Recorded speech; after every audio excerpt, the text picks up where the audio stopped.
Hello friends, last பார்ட்டில் என்ன நடந்ததுன்னு ஃபஸ்ட்டு பார்த்துடலாம்.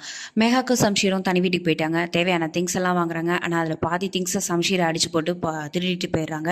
மீதி திங்ஸை தான் கொண்டு வந்து மெகா கிட்ட அவர் கொடுக்குறாரு. அண்ட் அவங்களோட ஃப்ரெண்ட் இருக்காங்க இல்லையா, அவர் பேர் சமீர். சமீரும் கொஞ்சம் திங்ஸ் எல்லாம் வாங்கிட்டு வந்து கொடுத்து ஹெல்ப் பண்ணுறாரு. இந்த மாதிரி தான் லாஸ்ட் பார்ட்டில் பார்த்துருந்தோம். இன்றைக்கி என்ன நடக்குதுன்னு இப்போ பார்த்துடலாம். Welcome to unlucky girl serial review. First எடுத்த உடனேயே சம்ஷீரோட வீட்டை காட்டுறாங்க. அதில் அவங்க அண்ணன் தான் பேசிகிட்டு இருக்காரு, ஃபோனில் பேசிகிட்டு இருக்க மாதிரி காட்டுறாங்க. அப்போ அவங்க அண்ணி வராங்க. அண்ணி வந்துட்டு இன்றைக்கும் இதே மாதிரி தான் பண்ண போறியா, லாஸ்ட் நைட் பண்ண மாதிரி, இல்லை இதோட இது முடிஞ்சிருமா அப்படின்ற மாதிரி சண்டை வளர்க்கணுன்ற மாதிரியே பேசுகிறாங்க. அவங்க உடனே வந்து எனக்கு எங்கள் அப்பாவும் முக்கியம், என் தம்பியும் முக்கியம், நான் இவருக்காக அவரையோ அவனுக்காக இவரையோ விட்டு கொடுக்க முடியாது. ஸோ நான் ரெண்டு பேரையும் ஒன்று சேர்க்க தான் பார்ப்பேன். இப்போதைக்கு என் கையை கட்டியிருக்காங்க ரெண்டு பேரும், அதனால தான் என்னால் எதுவும் செய்ய முடியல அப்படின்ற மாதிரி அவங்க அன்னிக்கு பதில் சொல்லிட்டு அவர் கீழே இறங்கி வராரு. கரெக்டாக அவங்க அம்மாவை பார்க்குறாரு. அவங்க அம்மா உடனே இன்னைக்கு சம்ஷீரை பார்க்க போகலாமா அப்படின்ற மாதிரி கேட்குறாங்க. அவர் உடனே சமீர் வீட்டில் தான்மா இருக்கான், நான் உங்களை கூட்டு போகிறேன் அப்படின்ற மாதிரி சொல்கிறாங்க. இல்லை நீ என்னை இப்பயே கூட்டிகிட்டு போ அப்படின்றாங்க. இல்லை நான் ஈவினிங்காக கூட்டிகிட்டு போகிறேன், இப்போ கூட்டிட்டு போனால் அப்பா அப்செட் ஆகிடுவார், ஸோ கொஞ்சம் வெயிட் பண்ணுங்கள், நான் ஈவினிங்காக கூட்டு போகிறேன் அப்படின்ற மாதிரி சொல்லிட்டு வெளியில் வராரு. வெளியில் வந்துட்டு அந்த சமீர் இருக்கார் இல்லையா, சம்ஷீர் ஃப்ரெண்ட், அவருக்கு ஃபோன் பண்ணி நான் சம்ஷீர் கிட்ட பேசணும் அப்படின்ற மாதிரி சொல்கிறாங்க. சம்ஷீர் வந்து இங்கெல்லாம் நான் வீட்டுக்கு போயிட்டான் அப்படின்ற மாதிரி சமீர் சொல்லவும், வீட்டுக்கு போயிட்டானா, எந்த வீடு, உன் வீட்டில் தானே இருக்கான் அப்படின்னு கேட்குறாங்க. இல்லைனா அவன் நேற்றே வந்து காலி பண்ணிவிட்டு புது வீட்டுக்கு போயிட்டான், ரெண்டட் ஹவுஸ்க்கு அப்படின்ற மாதிரி சமீர் சொல்கிறான். அதை கேட்டு அண்ணனுக்கு கோவம் வருது. நான் தான் உன்னை வீட்லேயே வச்சுக்க சொன்னேன்னா, உனக்கு ஏதாவது தேவையான பணம் வேணும்னா நான் தரேன்னு சொன்னல, அதை விட்டுட்டு ஏன் அவனை அனுப்பினான்ற மாதிரி கோவப்படுறாரு. இல்லைனா அவன் தான் வந்து இப்போல்லாம் கொஞ்சம் வித்தியாசமாக நடந்துக்கிறான், நான் தனி வீட்டுக்கு போய் ஆகணும்னு சொன்னால் அதனால் போயிட்டானா அப்படிங்கும். இன்னும் வித்தியாசமாக நடந்துக்கிறானா அப்படின்ற மாதிரி கேட்குறாரு. ஆமாண்ணா அவன் தான் போய் ஆகணும்னு சொன்னால் அதான் போயிட்டான் அப்படின்ற மாதிரி சொல்கிறாங்க. நான் ஆனால் அவனை நல்லா தானே பார்த்துக்கிறேன் அப்படின்னு சமீர் சொல்கிறேன். அதுக்கு அண்ணாக்கு கோவம் வந்து, நல்லா பார்த்துக்கிறேன்னா தான் நீ வீட்டை விட்டே அனுப்பியிருக்க மாட்டேன் அப்படின்ற மாதிரி சொல்லிட்டு அட்ரஸ் கேட்குறாரு. நான் உங்களுக்கு அட்ரஸை சென்ட் பண்ணுறேன் அப்படின்ற மாதிரி அவங்களோட கான்வர்சேஷன் முடியுது. சம்ஷீரையும் மெஹாக்கையும் காட்டுறாங்க. போலீஸ் ஸ்டேஷனுக்கு போறாங்க. போலீஸ் ஸ்டேஷனுக்கு போனோடனே அந்த ஸ்டேஷன்ல இருக்கிற இன்ஸ்பெக்டருக்கு வந்து சம்ஷீர் ஆல்ரெடி தெரிஞ்சிருக்கு.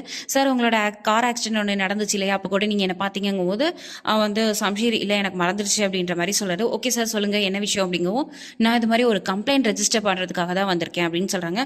சொல்லுங்க சார் யார் மேல கம்ப்ளைண்ட் ரெஜிஸ்டர் பண்ணோம், அந்த அன்லக்கி பர்சன் யார் அப்படின்ற மாதிரி கேட்குறாங்க. அப்போ சம்ஷீர் அவங்க அப்பா பேரு நவாப் அப்படின்னு சொல்றாரு. அந்த பேரை கேட்டோடனே அவருக்கு புரிஞ்சு போயிடுது. ஓகே இந்த விஷயத்தில் நம்ம தலையிட்டா தேவையில்லாமல் நம்ம தலை உருளுங்கிறதுக்காக, சார் அவங்கள பற்றின கம்ப்ளைண்ட்டை இங்கே நாங்கள் ரெஜிஸ்டர் பண்ண மாட்டோம், அதை விட அது உங்களோட ஃபேமிலி இஷ்யூ மாதிரி இருக்குது, ஸோ நீங்கள் ப்ளீஸ் வீட்டிலே போய் ஹேண்டில் பண்ணிக்கோங்க, நீங்கள் இங்கே மட்டும் இல்லை எங்கே போனீங்கனாலும் கம்ப்ளைண்ட் ரெஜிஸ்டர் பண்ண மாட்டாங்க, ஸோ ப்ளீஸ் போயிடுங்க அப்படின்ற மாதிரி சொல்கிறாங்க. மெகா உடனே என்ன கொலை பண்ண வந்திருக்காரு அப்படின்ற மாதிரி சொல்கிறாங்க. ஆனாலும் போலீஸ்கார் வந்து ஏற்றுக்கிறதா இல்லை, வீட்டுக்கு போங்க அப்படின்னு சொன்னதுனால ரெண்டு பேரும் கிளம்பி வீட்டுக்கு வந்துடுறாங்க. இப்போ வந்து கரெக்டாக போலீஸ்கார் அவங்க அப்பாவுக்கு, சம்ஷீரோட அப்பாவுக்கு ஃபோன் பண்ணி இது மாதிரி இன்ஃபார்ம் பண்ணுறாரு. சம்ஷீர் வந்தார், அவங்க பொண்ணோட வந்தார், கம்ப்ளைண்ட் ரெஜிஸ்டர் பண்ணாரு அப்படின்ற மாதிரி சொல்கிறாங்க. அப்போ அந்த போலீஸ்கார் வந்து நம்ம சம்ஷீர் கிட்ட ஒரு டைலாக் சொல்லியிருப்பாரு. சார் இந்த பொண்ணால் நீங்கள் நடுரோட்டுக்கு வந்துடுவீங்க, தேவையில்லாமல் உங்கள் வீட்டு பேரை நீங்களே கெடுத்துக்காதீங்க சார் அப்படின்ற மாதிரி சொல்கிறாங்க. அந்த வார்த்தையை கேட்டோன்னே நம்ம சம்ஷீருக்கு ஆஸ் யூஷுவல் கோவம் வருது. உன் வார்த்தையை உன்னோட வச்சுக்க, என்கிட்ட சொல்லாத அப்படின்ற மாதிரி சொல்லிட்டு போவார். இந்த விஷயம் எல்லாத்தையும் அவங்க அப்பா கிட்ட அந்த போலீஸ்காரர் கன்வே பண்ணிட்டாரு. அவர் வேற மீட்டிங்கில் இருக்காரு இல்லையா, அதனால அவர் ரொம்பவே டென்ஷன் ஆகி இருக்காரு. இதோட நம்ம சம்ஷீரையும் மெகாக்கும் அவங்க வீட்டுக்கு போயிடுறாங்க. வீட்டுக்கு போனால் நம்ம மெகாக்கு வந்து ரொம்ப கோவமாக இருக்காங்க. அப்போ நம்ம சம்ஷீர் வந்து சொல்கிறாரு, இல்லை நீ ஒரி பண்ணிக்காத, இந்த ஸ்டேஷனில் நம்மளால் பண்ண முடியலனாலும் நம்ம மேற்கொண்டு வேறு ஏதாவது பண்ணலாம் அப்படின்ற மாதிரி சொல்கிறாங்க. அதுக்கு வந்து அவங்க மெகா கேட்குறாங்க, உங்கள் வீட்டை தாண்டி உங்கள் பேர் புகழை தாண்டி வேறு ஏதாவது செய்ய முடியுமா, நான் என்ன ஒன்றும் இல்லாத தானே, எனக்கு ஒன்று போட்டு போனால் கூட யாரும் கேட்க மாட்டாங்கன்றதுனால தானே இப்படிலாம் பண்ணுறீங்க, உங்களெல்லாம் எதிர்த்துட்டு எந்த கேஸும் இங்கே ஃபைல் பண்ண முடியாது, எனக்கு புரிஞ்சு போயிடுச்சுன்ற மாதிரி கோவமாக பேசுகிறாங்க. அதை கேட்டுட்டு நம்ம சம்ஷீர் சொல்கிறாரு, இல்லை நம்ம ஏதாவது ஒரு லாயர் வச்சு நம்ம ட்ரை பண்ணலாம், நீ கவலைப்படாத நான் இருக்கேன் அப்படின்ற மாதிரி சொல்கிறாங்க. அதுக்கு அவங்களுக்கு ரொம்பவே கோவம் வருது. நீ பாதி வாழ்க்கை அழிச்சா உங்கள் அப்பா பாதி வாழ்க்கை அழிச்சாரு, இதே மாதிரியே என் வாழ்க்கை போயிட்டே இருக்கு அப்படின்ற மாதிரி சொல்லும்போது நம்ம சம்ஷீருக்கு ரொம்பவே ஹர்ட் ஆகுது. அவர் சொல்கிறாரு, நான் இவ்வளோ விஷயத்தையும் தாங்கிட்டு இருக்கிறது எல்லாமே உனக்காக தானே, ஏன்னா எங்கள் அப்பா எனக்கு துரோகம் பண்ணிட்டாரு, அதுவும் என்னோட காதலை என்கிட்டேருந்து எடுக்கணும்னு நினச்சாருங்கிறதுக்காக தானே நான் எங்கள் அப்பாவையே மன்னிக்காமல் உன் கூட சேர்ந்து எல்லாமே பண்ணுறேன், எங்கள் அப்பா மேலே கம்ப்ளைண்ட் ரெஜிஸ்டர் பண்ணுறது கூட உன் கூட வந்திருக்கேனே, நீ இன்னமும் என்னை நம்ப மாட்டியா, என் கண்ணில் உன்னோட காதல் தெரியலையா அப்படின்ற மாதிரிலாம் பேசிகிட்டு இருக்கும்போது கரெக்டாக சம்ஷீரோட அம்மா வந்து சம்ஷீர் அப்படின்னு கூப்பிடுறாங்க. அதை கேட்ட உடனே சம்ஷீர் அம்மா வந்துட்டீங்களா அப்படின்ற மாதிரி போய் பேசுறதுக்கு போறாரு. அப்போ அவங்க அண்ணாவும் பின்னாடியே வராரு. அவங்க அண்ணாவுக்கு அவங்க அப்பா கால் பண்றாரு. கால் பண்ணி இது மாதிரி சம்ஷீர் மேல கம்ப்ளைண்ட் ரெஜிஸ்டர் பண்ணியிருக்கான், அவனை ஒழுங்கா இருக்க சொல்லு அப்படின்ற மாதிரி வார்ன் பண்றாரு. அதை கேட்ட உடனே சம்ஷீர் வெளியிலவா அவங்க கிட்ட கொஞ்சம் பேசணும் அப்படின்னு சொல்லி அண்ணா வெளியில கூட்டிட்டு போறாரு. அவர்கிட்ட பேசுறாரு. நீ என்ன நினைச்சிட்டு இருக்க, அப்பா மேலேயே கேஸ் எல்லாம் ஃபைல் பண்ற, நீ தேவையில்லாமல் இதெல்லாம் பண்ணாத, கொஞ்ச நாளைக்கு பொறுமையாரு, நான் அப்பாவை கன்வின்ஸ் பண்ணுறேன், அவர் இப்போ கொஞ்சம் கோவமாக இருக்காரு, நீ ஏன் இப்படிலாம் பண்ணுற அப்படின்ற மாதிரி கேட்குறாங்க. அதுக்கு உடனே அவர் சொல்கிறாரு, இல்லைனா அவர் எனக்கு பண்ணது துரோகம், நான் அவர்கிட்ட என்ன விஷயம் கேட்டேன், ஒரே ஒரு விஷயம் தானே கேட்டேன், என்னோட காதலை மட்டும் தானே என்ன அவர்கிட்ட கேட்டேன், ஆனால் அவர் அதையே என்கிட்டேருந்து பிடுங்கணும்னு நினச்சார்ல, நான் எப்படி அவரை சும்மா விட முடியும், நான் கண்டிப்பாக அவருக்கு வந்து அரெஸ்ட் பண்ண வைப்பேன் அவரை அப்படின்ற மாதிரி சொல்கிறாங்க. சொன்ன உடனே நீ என்ன நினச்சிட்டு இருக்க, இந்த உலகம் ஒன்றும் பெருசு கிடையாது, டே பை டே அந்த உலகம் வந்து சின்னதாகிட்டே இருக்கும், நீ ரொம்ப கஷ்டப்பட்டுருவ, அப்பா இல்லை நான் புரிஞ்சுக்கோ அப்படின்ற மாதிரி அண்ணன் எவ்வளவோ ட்ரை பண்ணுறாரு. ஆனால் நம்ம சம்ஷீர் கேட்குறதா இல்லை. அதுக்குள்ளே நம்ம மாமியாரும் மருமகளும் பேசிகிட்டு இருக்காங்க. அப்போ வந்து இவங்க சொல்கிறாங்க, எல்லாமே ஒன்னால தான் நடந்துச்சு, ஏன் இப்படி பண்ணுற, என் பையன் இந்த மாதிரியான கஷ்டங்கள் எல்லாம் அனுபவிச்சதே கிடையாது, உனக்காக தான் இவ்வளோ கஷ்டப்படுறான்ற மாதிரி அம்மா அவங்களோட ஆதங்கத்தை வெளிப்படுத்துகிறாங்க. நம்ம மெகா உடனே சொல்கிறாங்க, ஒரே ஒரு நாள் தானே உங்கள் பையன் இந்த லைஃப் ஸ்டைலில் இருக்கான், அதுவே உங்களால் தாங்கிக்க முடியலையா, ஆனால் உங்கள் பையனும் உங்கள் புருஷனுமா சேர்ந்து என் வாழ்க்கையை அழிச்சாங்களே, அதெல்லாம் உங்கள் கண்ணுக்கு தெரியலையா, இவ்வளோத்தையும் உங்கள் கண்ணு முன்னாடி தானே எனக்கு பண்ணாங்க, அப்போல்லாம் உங்களுக்கு எந்த கேள்வியும் கேட்கணும்னு தோணலை, இப்போ மட்டும் என்னை வந்து கேட்குறீங்க ஆண்டி. அப்புறம் இன்னொரு விஷயம், நான் ஒன்றும் உங்கள் பையனை இங்கே இருக்க சொல்லலை, அவனாக தான் இங்கே இருக்கான், நான் ஒன்றும் அவனை கம்பல் பண்ணல, நீங்கள் வேணால் கூட்டு போங்க அப்படின்ற மாதிரி அவங்க திமுறா பேசுகிறாங்க. அப்போ கரெக்டாக நம்ம சம்ஷீர் உள்ள வந்துடுறாரு, அம்மா கிட்ட பேசுகிறாரு. அம்மா அப்படின்னு சொல்லும்போது அம்மா வந்து, ப்ளீஸ் நீ என்கிட்டே இருந்துடு, என்னை விட்டு போகாத, நீ வீட்டுக்கு வா அப்படின்ற மாதிரி சொல்கிறாங்க. உடனே சம்ஷீர் வந்து, ஓகேம்மா வாங்க போகலாம் அப்படின்றாரு. அதை கேட்டோன்னே அம்மாவுக்கு கொஞ்சம் ஹாப்பி ஆகுது.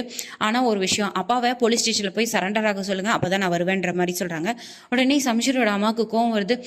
போய் இவளுக்காக அப்பாவை வந்து அரெஸ்ட் ஆக சொல்கிறியடா, உனக்கு அறிவில்லையா அப்படின்ற மாதிரி கேட்குறாரு. இல்லை, எனக்கு அப்பா வந்து அரெஸ்ட் ஆகணும், என்னோட லவ் வந்து எனக்கு முக்கியம், அவர் எனக்கு துரோகம் பண்ணிட்டாரு, அவர் அரெஸ்ட் ஆக சொல்லுங்க, நான் இத்தனை நாள் யாரை என்னோட தேவதான்னு நினச்சிட்டு இருந்தேனோ அவர் என்னோட அரக்கனாக இருக்காருன்னு சொல்லவுமே அவங்க அம்மாவுக்கு ரொம்ப கோவம் வந்து பலார்னு அரைஞ்சிடுறாங்க. மெகாக்கும் ஷாக் ஆயிடுறாங்க. சம்ஷீர் ஆனால் சாக்காகலை. அவர் ஒன்றே சொல்கிறாரு, அம்மா நீங்கள் இப்போ என்னை அரைஞ்சது எனக்கு வலிக்கவே இல்லை, ஏன்னா என் மனசு அவ்வளோ காயப்பட்டிருக்கு, அதனால் இந்த அறையெல்லாம் எனக்கு வலிக்கலாமா அப்படின்ற மாதிரி சொல்லிட்டு கண் கலங்குறாரு. ஆனால் அவங்க அம்மாவுக்கு ரொம்பவே கோவம் வந்துச்சு. கோவமாக வீட்டை விட்டு கிளம்பிடுறாங்க. நேராக சம்ஷீரோட அம்மா வீட்டுக்கு தான் போகிறாங்க. அப்போ பார்த்தா அவங்க அப்பா ஒரு 2-3 லாயரோட உட்காந்து பேசிகிட்டு இருக்க மாதிரி இருக்குது. உடனே அவங்கள பார்த்த உடனே அப்பா கேட்குறாரு, நீங்கள் 2 பேரும் எங்கே போயிட்டு வந்தீங்க அப்படின்ற மாதிரி கேட்குறாரு. அது உடனே அவங்க, நாங்கள் சம்ஷீர் பார்க்க போனோம் அப்படின்னு அவங்க அம்மா சொல்கிறாங்க. சம்ஷீரா, ஓகே லாஸ்ட் டைமாக பார்த்துட்டு வந்தியா, ஓகே அப்படின்ற மாதிரி சொல்கிறாரு. அவங்க அம்மாவுக்கு ஷாக் ஆகுது. லாஸ்ட் டைமா என்ன சொல்கிறீங்க அப்படின்னு கேட்கும். ஆமாம் லாஸ்ட் டைம் தான் அப்படின்ட்டு சொல்கிறாரு. அவங்க அம்மா, நீ என்ன சொல்கிறீங்க, புரியுற மாதிரி சொல்லுங்கள் அப்படின்ற மாதிரி கேட்குறாங்க. உடனே அவர், இது மாதிரி அவனை என்னோட வாரிசுலேருந்து எடுத்துட்டேன், நாளைக்கு நியூஸ் பேப்பரில் வந்துடும், என்னோட சொத்து என் பேர் எதுவுமே இனிமேல் அவனுக்கு கிடையாது அப்படின்ற மாதிரி சொல்கிறாரு. அதை கேட்டோன்னே அவங்க அம்மாவுக்கு ஷாக் ஆகுது. உடனே நீங்கள் என்ன நினச்சிட்டு இருக்கீங்க, எப்படிலாம் பண்ணுறீங்கன்ற மாதிரி கேட்குறாங்க. இல்லை அவ்வளோதான், நாளைக்கு நியூஸ் பேப்பரில் வந்துடும் அப்படின்னு சொல்லிட்டு இருக்கும்போதே கரெக்டாக லாயர்ஸ்லாம், சார் பேப்பர்ஸ் ரெடி ஆகிடுச்சு, நீங்கள் சைன் பண்ணுங்க அப்படின்னு சொல்கிறாங்க. உடனே அவங்க அப்பாவும் சைன் பண்ணி கொடுத்துட்றாரு. அதை பார்த்துட்டு அவங்க அம்மாவுக்கு ரொம்ப ஃபீலிங் ஆகுது. உள்ளே வந்துட்டு ஆர்கியூ பண்ணுறாங்க அவங்க அப்பா கூட. எதுக்காக இப்படிலாம் பண்ணுறீங்க, அவன் ஏதோ ஒரு சின்ன கோவத்தில் பண்ணிகிட்டு இருக்கான், அதுக்காக நீங்களும் இப்படிலாம் பண்ணுவீங்களா, உங்களுக்கே தெரியல அவன் என்ன நினைக்கிறானோ அதை தான் செய்வான்னு, நீங்களும் இதே மாதிரியே செஞ்சிட்ருக்கீங்க அப்படிங்கும்போது அவங்க அப்பா சொல்கிறாரு, உனக்கு தெரியும்ல நானும் எனக்கு எது சரின்னு படுதோ அதை தான் செய்வேன், அப்புறம் என்ன, இதுக்கு மேலே இதை பற்றி நீ பேச வேண்டாம், இதோட விட்டுரு. அதுவும் அந்த போய் அந்த பொண்ணுக்காக அவன் என்னை எதிர்த்து நிற்கிறான், போலீஸ் ஸ்டேஷனுக்கு போகிறான், கம்ப்ளைண்ட் பண்ணுறான், இப்போயும் நான் அவனை வந்து என் பையன்னு சொல்லிட்டு இருக்கணுமா, அந்த முட்டாளை இனிமேல் நான் என் பையனா ஏற்றுக்கிறதாவே இல்லை, நீ உன் ரூமுக்கு போ அப்படின்ற மாதிரி மிரட்டுறாங்க. உடனே அவங்க அம்மாவும் ரூமுக்கு போயிடுறாங்க. அவங்க அண்ணன் நின்றுட்டே இருக்காரு. உடனே பார்த்துட்டு, இப்போ உனக்கு ஏதாவது சொல்லணுமா அப்படின்ற மாதிரி கேட்குறாரு. ஆமாம் சொல்லணும் அப்படின்ற மாதிரி சொல்கிறாரு. என்ன அப்படின்னு கேட்கும்போது, இந்த டெசிஷனை வந்து நீங்கள் ஒரு தப்பான நேரத்தில் எடுத்துட்டீங்க, உங்கள் கோவமான நேரத்தில் எடுத்துட்டீங்க, நீங்கள் ஆல்ரெடி என்கிட்ட சொல்லியிருக்கீங்க இல்லையா, கோவமாக இருக்கும்போது எடுக்கிற எந்த ஒரு டெசிஷனும் ரைட்டாக இருக்காது, தப்பாக தான் இருக்குன்னு, அதே மாதிரி தான் இதுவும் நீங்கள் எடுத்திருக்க முடிவு சரியானது இல்லை, யோசிச்சு பாருங்கள் அப்படின்ற மாதிரி சொல்லிட்டு போயிடுறாரு. அவங்க அம்மாவுக்கு யோசிக்கணும்னு தோணுது, ஆனாலும் அவர்களுக்கு இருக்கிற கோவத்தில் அதெல்லாம் யோசிக்கணும்னு நினைக்கல. அப்போ வந்து அவங்க அண்ணனை காட்டுறாங்க. அவங்க அண்ணன் ரூமில் ரொம்ப கோவமாக நின்றுட்டு இருக்காரு. அப்போ அந்த அண்ணி வந்து பேசுது, என்னாச்சு, ஏன் இப்படி நிற்கிற, அப்பா கூட காலைல லாயர்லாம் கூப்பிட்டு பேசிகிட்டு இருந்தாரு, நீயும் வந்ததுலேருந்து அப்செட்டாக இருக்க, ஏன்னா உன் தம்பி புதுசாக ஏதாவது செஞ்சுட்டானா அப்படின்ற மாதிரி கேட்குறாங்க. உடனே அவர் கோவமா, அப்பா அவனை வந்து வாரிசு இல்லைன்னு நாளைக்கு நியூஸ் பேப்பரில் கொடுக்க போகிறாரு அப்படின்னு சொல்கிறாங்க. உடனே அவங்க அண்ணி எப்படி ஷாக்கா, என்ன சொல்கிற, எனக்கு ஒன்றும் புரியல அப்படின்னு கேட்குறாங்க. இதுக்கு மேலே நான் இதை பற்றி எக்ஸ்பிளைன் பண்ண விரும்பலை, இதோட விட்ரு அப்படின்ற மாதிரி அவங்க அண்ணன் சொல்கிறாரு.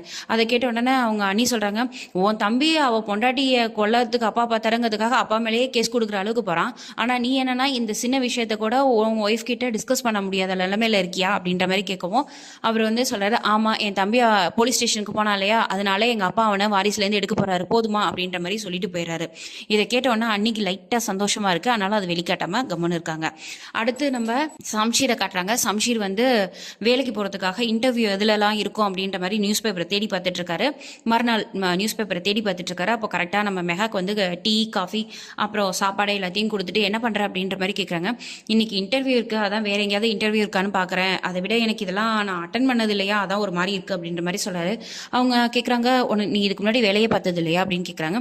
இல்லை எனக்கு இதை மாதிரி ஒரு அவசியம் ஏற்பட்டதில்லை, அதனால தான் நான் அதை மாதிரி எதுவும் பண்ணதில்லை, அதான் எனக்கு கொஞ்சம் புதுசாக இருக்குது, எல்லாம் உனக்காக தானே பண்ணுற, பரவாயில்ல அப்படின்ற மாதிரி சொல்கிறாங்க. உடனே மெஹாக்கு கோவம் வருது. மெஹாக்கு வந்து இந்த ஒரு சின்ன விஷயத்த கூட கோவமாக சண்டை போடுற மாதிரி கேட்குறாங்க. நான் ஒன்றும் உன வர சொல்லலை, நீயா தானே வந்த, என்னமோ இப்போ ஏன் மேலே பழி சொல்கிற அப்படின்ற மாதிரி கோவமாக கேட்குறாங்க. அதுக்கு உடனே அவர் சொல்கிறாரு, நான் வந்து ரொம்ப சாதாரணமாக தான் சொல்கிறேன், ஆனால் நீ என் மேலே கோவமாக இருக்கிறதுனால நான் எது சொன்னாலும் அது வந்து உனக்கு தப்பாகவே தெரியுது, நான் என்ன பண்ணுறது அப்படின்ற மாதிரி கேட்குறாங்க. உடனே மெஹாக்கு அங்கேருந்து பேப்பர் எல்லாத்தையும் கலெக்ட் பண்ணிவிட்டு கிச்சனுக்குள்ளே போயிடுறாங்க. சம்ஷீர் அப்படியே கவனம் உட்காந்து எதுவுமே இல்லைன்னு உட்காந்துருக்காரு. இப்போ மெஹாக் வந்து கோமா பேப்பரை பார்க்கும்போது அதில் ஒரு பேப்பரில் சம்ஷீரோட ஃபோட்டோ தெரியுது. என்னென்னு எடுத்து பார்க்கும்போது அவங்க அப்பா கொடுத்த நோட்டீஸ்க்கு பார்க்குறாங்க. நோட்டீஸை பார்த்துட்டு அதை எடுத்துகிட்டு வந்து நம்ம சம்ஷீர்கிட்ட சொல்லலான்னு கரெக்டாக வெளியில் வராங்க. சம்ஷீர் கிளம்பி போயிட்டாரு. இவர் எங்கே போயிருப்பாருன்னு தெரியலையே அப்படின்னு யோசிச்சுட்டே இருக்கும்போது நம்ம சம்ஷீர் வந்து ஆட்டோவில் அவர் ஃப்ரெண்டு கிட்ட பேசிக்கிட்டே போயிட்டு இருக்காரு. நான் ஒன்றும் சின்ன குழந்தைலடா, எனக்கு இன்டர்வியூலாம் தெரியும், நான் அட்டன் பண்ணிக்கிறேன்ற மாதிரி அவர் ஃப்ரெண்டு கிட்ட சொல்கிறாரு. அவர்கிட்ட தான் ஃபோன் இல்லையே, அவர் ஆட்டோ டிரைவர் கிட்டேருந்து கடை வாங்கி தான் பேசியிருப்பார். கரெக்டாக அந்த லேண்ட் ஏரியா வந்தோன்னா அவர் இறங்குறாரு. இறங்கிட்டு காசை கொடுத்துட்டு உள்ளே போகிறாரு. உள்ளே போய் பார்த்தா இன்டர்வியூக்கு நீங்கள் வந்து உங்கள் பேர் என்ன, ஃபுல் நேம் அப்படின்ற மாதிரி கேட்குறாங்க. அவர் சொல்கிறாரு, போய் வெயிட் பண்ணுங்க, அங்கே இருக்காங்கன்னு சொல்கிறாங்க. என்ன மாதிரியே நிறைய பேர் இன்டர்வியூக்கு வந்திருக்காங்களா அப்படின்னு ரிசப்ஷனிஸ்ட் கேட்குறாரு. ஆமாம் சார் வந்திருக்காங்க, அங்கே பாருங்கும் போது அங்கே நியர்லி ஒரு 10 மெம்பர்ஸ்க்குள்ளே இருக்காங்க. இப்போ அந்த ஓனர், அதாவது இன்டர்வியூக்கு போயிருக்காரு இல்லையா, அதோட ஓனரை காட்டுறாங்க. அவர் ஒரு நியூஸ் பேப்பரை பார்த்து சிரிச்சுக்கிட்டே இருக்கிறாரு.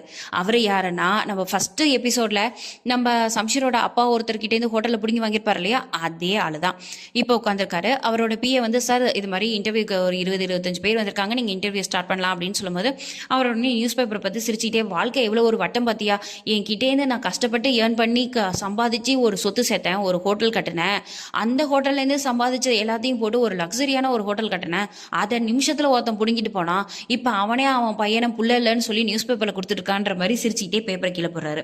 அந்த பிஏ வந்து நியூஸ் பேப்பர் பார்க்குறாரு. அது சம்ஷீரோட போட்டோ இருக்கு. சார் இந்த பையன் கூட இங்க வேலைக்காக வந்திருக்காரு சார், கீழே தான் வெயிட் பண்றாரு அப்படின்ற மாதிரி சொல்றாங்க. சொன்ன உடனே இவர் சொல்றாரு, ஓ அப்படியா, அப்பனா அவனை ஒரு நியர்லி ஒரு 2 hours போல வெயிட் பண்ண வைக்கி, அதை விட அவன் தான் நம்ம இதுக்கு லாஸ்டா வரணும் அப்படின்ற மாதிரி வேற அவரோட வெஞ்சன்ஸை இந்த இடத்துல காட்டுறாரு. அடுத்து நம்ம மெஹாக்கு வந்து அவங்க அம்மா கிட்ட, ஆமாமா நம்ம சம்ஷீர் தான் போட்டோல வந்திருக்குது, நான் பார்த்தேன், பட் சம்ஷீருக்கு இது தெரியுமான்னு தெரியல, அவனுக்கு ஃபோன் பண்ணால் ஃபோன் வேற அட்டன் பண்ண மாட்டான், சுவிச் ஆஃப் பண்ணி வச்சிருக்கான் அப்படின்ற மாதிரி சொல்கிறாங்க. அவங்க அம்மா ஏதோ சொல்லவும் இவங்க உடனே சொல்கிறாங்க, அம்மா அப்பாவோட கண்டிஷன் ரொம்ப பேடாக இருக்குன்றது எனக்கே தெரியும், நான் இந்த விஷயத்தெல்லாம் அவர்கிட்ட கொண்டு வர மாட்டேமா, ஓகே வைங்க எனக்கு வேலை இருக்குது அப்படின்ற மாதிரி வைக்கிறாங்க. கரெக்டாக அப்போ ஹவுஸ் ஓனர் வந்து வெளியில் கதவை தட்டிட்டு நிற்கிறாரு. அவர்கிட்ட போய் இவங்க என்னன்னு கேட்குறாங்க. இது மாதிரி நான் லேபர் கூட்டிகிட்டு வந்திருக்கேன், வேலை செய்யணும், நீ கதவை தரேன்றாங்க. இல்லை சம்ஷீர் ஈவினிங் தான் வருவா, நீங்கள் அப்பா வாங்க அப்படின்ற மாதிரி சொல்லவும் அந்த ஓனருக்கு வந்து கோவம் வருது. உன் புருஷன் என்னன்னா ஃபோனை ஆஃப் பண்ணி வச்சுக்கிறான், நீ என்னன்னா கதவை திறக்க மாட்டேன், நான் லேபருக்கெல்லாம் காசு கொடுத்து கூட்டிகிட்டு வந்திருக்கேன், இப்போ ஈவினிங் வரைக்கும் நான் திரும்ப யார்கிட்ட போய் காசு கேட்கறது, நான் ஈவினிங் வருவேன், ஓம் புருஷன் தான் அந்த லேபருக்கு நான் காசு கொடுக்கணும், என்னோட பைசா அவன் தான் செட்டில் பண்ணணுன்ற மாதிரி கோவமா சொல்லிட்டு போறாங்க. அப்போ மெஹாக்கு வந்து சம்ஷீர் கிட்ட ஃபோன் இல்லைன்ற விஷயம் கூட தெரியல, அவங்க வந்து சம்ஷீரை திட்டிகிட்டு நிற்கிறாங்க. இதோட இந்த கதை இப்போ முடியுது. நாளைக்கு அடுத்த பார்ட்டில் உங்களை சந்திக்கிறேன். பாய்.